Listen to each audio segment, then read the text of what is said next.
Hello and welcome to Insights and Power. We post a monthly blog that you have to read, but we all know that everybody's wearing a lot of hats right now, so we decided to do a video summary of what the blog is about. So you know Megan Birch. She does our weekly product highlight called Eyes on the Prize. If you follow us on Facebook or our YouTube channel, you'll see weekly recommendations by Megan. And a lot of times we are focusing on themes and high-performing products that we're suggesting that you put into your assortment. Here we have Janelle Monáe, Kansas City icon, and we are in Kansas City at the Spark KC building, which is our new home. And my name is Mike Tipton. I am the COO here at Redemption Plus, and today we are going to be talking about the supply chain issues. We've been hearing from a lot of customers questions about out of stocks. We know other vendors that are even outside of the redemption space are having trouble with LTL carriers and getting things out of the ports and all of that. And we wanted to explain a little bit about how that works and how that is affecting our business and what we're doing to be able to give you some recommendations for replacements, short-term and long-term. So your walls and your bins will never be empty. Long-term implications, a lot of our product comes from China. There was long backups there. Now that they're kind of getting back online and bringing our products back over, not only do we have the long wait from them, but now shipping is taking a long time. And we all saw what happened with the Suez Canal. Yeah. Boats and boats and boats just backed up.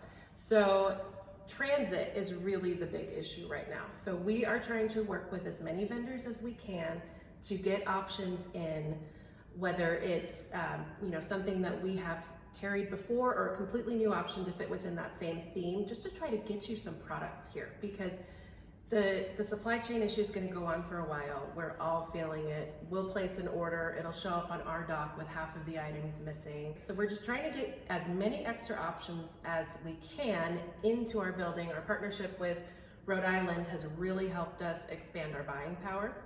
So basically, we just want to help you choose from this large assortment of options to get good products into your redemption space. That's right. And so the supply chain issues that Megan's talking about, these aren't short-term. These will be stuck with us for the rest of 2021. We're seeing that domestically as well as with imports. Mm-hmm. What we're trying to do, what we were going to do before we knew this was going to be an issue, we started adding SKUs. But right now we're sitting around 300 additional SKUs than we were last year at this time.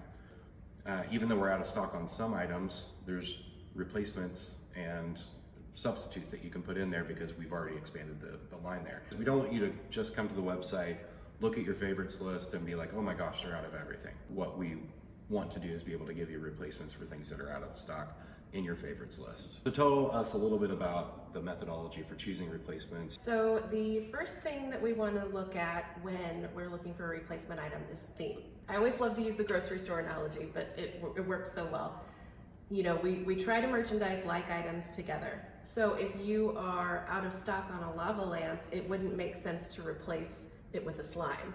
It'd be like going to the grocery store and trying to get a frozen pizza, and then all of a sudden there's a watermelon in that cooler case. It just doesn't make sense.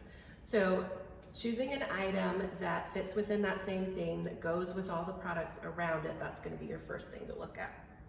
The next thing to look at will be display method. So if an item's hanging up on a peg, it's not going to help you very much to bring in an item that goes in a basket. You can't put a basket item up on a peg. So you'll want to try to find like display methods to replace that item with. And then the next thing is ticket value. And that's going to be basically falls into 4 buckets. Our impulse player, they typically spend 250 tickets or less.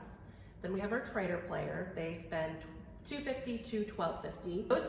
Those two player types right there make up 75 to 80% of all the products we sell and all the tickets that are redeemed in your centers. That's what the data that we have is telling us. The other 2 player types are your saver. They are spending about $12.50 to $37.50. They're saving up those tickets. And then the super saver, $37.50 and up, who are saving up for those big ticket items.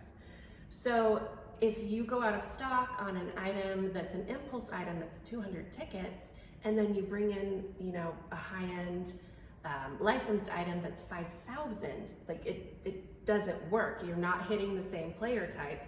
So that player that's looking for something for 250 tickets, yeah, there's this awesome, cool new thing here, but it's way out of their budget. So they're gonna move on to the next item in their budget, and you're gonna sell out of that one now. So it's really important to try to replace within the same ticket value. You might not be able to get it exactly the same. If it's originally 300 and you go for something that's 450, that's pretty close. So again, we're looking at theme. Mm-hmm. We're looking at display type, so peg for a peg. Basket for basket. Yep. And then ticket range to make sure that you've got all the ticket ranges covered, because you've got a wide range of customers that are coming in with a wide range of playing power and budget, what they can spend in your game room. Let's talk a little bit more about some things that we're seeing out of stock items. Pixel Sword, for example. Pixel Sword, one of our best-selling items. It's something that we've carried for several years now. We have it in the lighted up storyboard. On all the merchandising refreshes that I've been sending out, we have it on there. But unfortunately, it's stuck on a boat in the Suez Canal probably. So we've brought in, it's not exactly the same, but we've brought in another Pixel Sword option. So we're trying to find things as close as possible that we can give you, or if not, again, then we'll look at our own methodology, theme, display method, ticket value, trying to find something similar to plug in. Yeah. So if you're looking for a replacement for the Pixel Sword that is out of stock currently, the new SKU that you want to look up is 323002.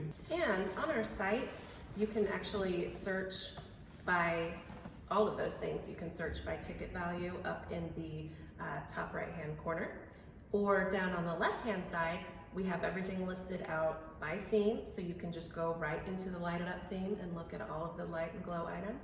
Or you can search by display method. You can hover over display method and it'll pop out basket items, peg items. So we sent out storyboards and planogram updates and that kind of stuff. Yes. So we want to make sure that your operations are efficient as possible. We know a lot of you probably haven't even ran redemption before, and it may be frustrating to get a new refresh planogram or storyboard, and then 3 weeks later you find out that we're out of stock, or it's a discontinued item now from our manufacturer, that kind of stuff. We really do try to plan ahead and know the things that we're going to keep for a long period of time that we put in the storyboards. Storyboards are mainly created from our top performing items. Where we're concentrating right now is we're taking a look at storyboards every other week, and we're saying, okay, these items are out, probably not going to be back in for a few months. Yeah, a few months. So here's what you replace it with. Yep. I am pulling out what's not going to be available and then putting in something new. Again, theme, display method, ticket value. Those are the three things that we're looking at.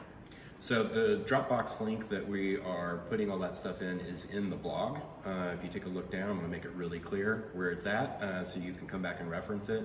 We also sent out an email recently that had that link in there, so please take a look in your inboxes. Salespeople sent it to you. But that is something that's going to get updated. So not only are we giving you an Excel sheet that says this SKU is going out or is out, and this SKU is what you replace it with, which is pretty clear cut. We also are updating all the planograms so you can see where that fits. So if an item is coming out, we're updating it and you can see where it goes. We're trying to make it as easy for you as possible. Yeah, and we understand that the storyboards don't exactly fit everyone's location. Not everyone has perfect 4x8 or 4x4s, but the layout is there. You can kind of take it and look at your own space and sort of pick and choose what items and how to lay it out. But they're optimized, like Mike said, with top performing items, and then to have a range of ticket values to appeal to your range of player types. So let's say I go to the site and I've got an item that is a week out, and I really don't want to just buy a new item, have to replace it, get the product labels and everything, which you can do on our website whenever you order something new. What should I do then?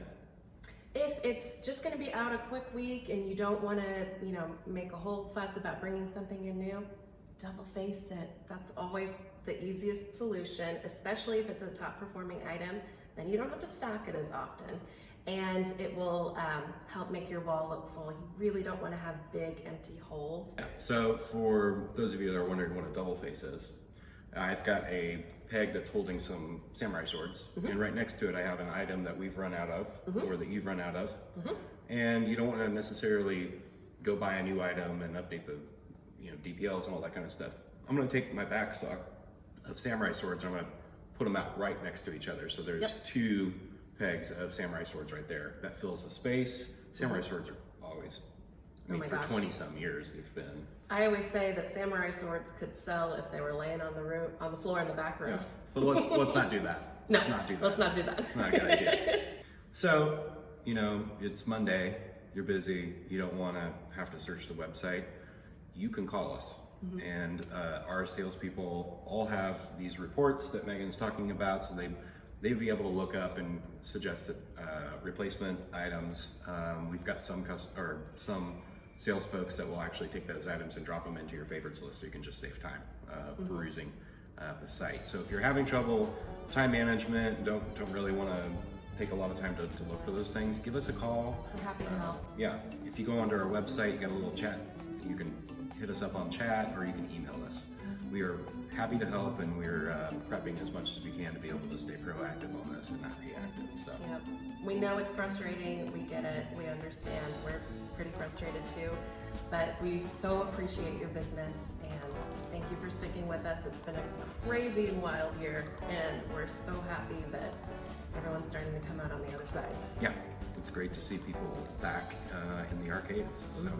Okay, thanks. Check in with us next month, and if you haven't yet, follow us on Facebook or YouTube, where we are doing the monthly or the weekly Eyes on the prize. Yep, weekly product updates called Eyes on the Prize.